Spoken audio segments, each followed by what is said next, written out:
Sports Talker Nation. Welcome back. Once again, it is your host, the G-Man, and we're here to talk about the 2015 NFL team-by-team review. Today, we're going to talk about the St. Louis Rams, and you could probably take this same capsule any year for the past 3 or 4 years. They seem to be the same team over and over again. A lot of promise in the beginning of the year, big lull in the middle where they lose some games that you think they shouldn't lose. Then at the end, they go on a surge, and people think, well, just wait till next year. Unfortunately, I'm here to tell you that I don't think next year is coming for the Rams. I think they are exactly what their record said they were. To quote the great Denny Green, they are who they thought we were. My brother's favorite, Denny Green. They were, they fall in that 6-10, 7-9, 8-8 record every year. And I'm going to go through the exact reasons why. There's quite a few reasons why that happens. So let's talk about what went right, what went wrong, what they're going to do moving forward. So what went right? It's the same thing that always goes right for the Rams. Their defense is excellent. They have a defensive line that any team would be envious of, and that was with injuries. They even have a plethora of defensive backs, which, again, other teams just don't have. It's so hard to find defensive backs. They are stacked on the defensive side of the ball. They also uncovered on offense just an absolute beast. Everybody knows his skill set is incredible. It's just a matter of whether he's going to be able to stay healthy and maintain the beating that he's going to take, because Jeff Fisher will hand him the ball 100 times a game, and that's Todd Gurley. He's the animal everybody thought he was. He's going to be great as long as he stays healthy. Let's see what he can do. What didn't go so well? Quarterback. How long has this team been searching for a quarterback? It's not good when you look at Case Keenum as potentially the guy that's going to move you to the next level, because Nick Foles was just an abject failure, a disaster. That's the only thing as an Eagles fan that you can be happy about in trading for Sam Bradford and giving up that extra number 2 is that he was also a mess. Nick Foles wouldn't have done any better here. So they are perennially looking for a quarterback.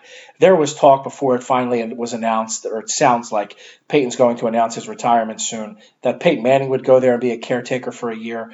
They don't need someone great. They need someone, honestly, like a Sam Bradford who can just manage it. Their defense can carry games. They just can't turn the ball over and do stupid things. What else went wrong for them? The receiving core. No one has any idea who the guy is there. They have guys who are 5'5", 5'7", and they're exciting, and they make exciting plays from time to time. But you can't rely on a Stedman Bailey or a Tavon Austin to be the guy who's going to go downfield and he's going to get, 6 catches for 90 yards and be your deep threat. He just doesn't have the size or the stamina to do that. And I love Tavon Austin's game. I just think he's a complementary piece. So offensively, they struggle with that. Also, despite the fact that Gurley was great, and Trey Mason, when he had to play, was excellent, their offensive line, they've invested so many high draft picks, it still is subpar. So they really need help with the offensive line. Defensively, I don't think they need help anywhere. But when you need help on the offensive line, at wide receiver, and at quarterback, most specifically, you're going to struggle. When you add in there the fact that I am also not a believer in Jeff Fisher, I think he is what he always is, and that's that same between 6-10 and 9-7 guy. I don't know how this guy is always considered this big respected NFL coach. I heard a stat that he's been in the NFL for 18 years as a head coach, and he's had a winning record or made the playoffs 5 times. I don't know how that's possible or how that's acceptable in what you consider a winning NFL coach.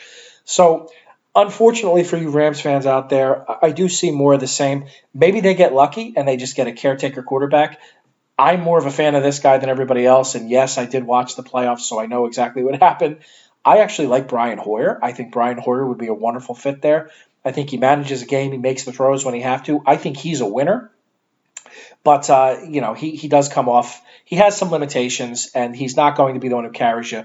That's going to be your defense. So expect more of the same. Maybe they make a big splash, get a quarterback in the draft. Maybe they wind up with a Paxton Lynch or somebody to groom in the middle of that first round. But unfortunately, I see them as an 8-8 team as we move forward. And that's it for me, guys. I'm your host, the G-Man, and I am out.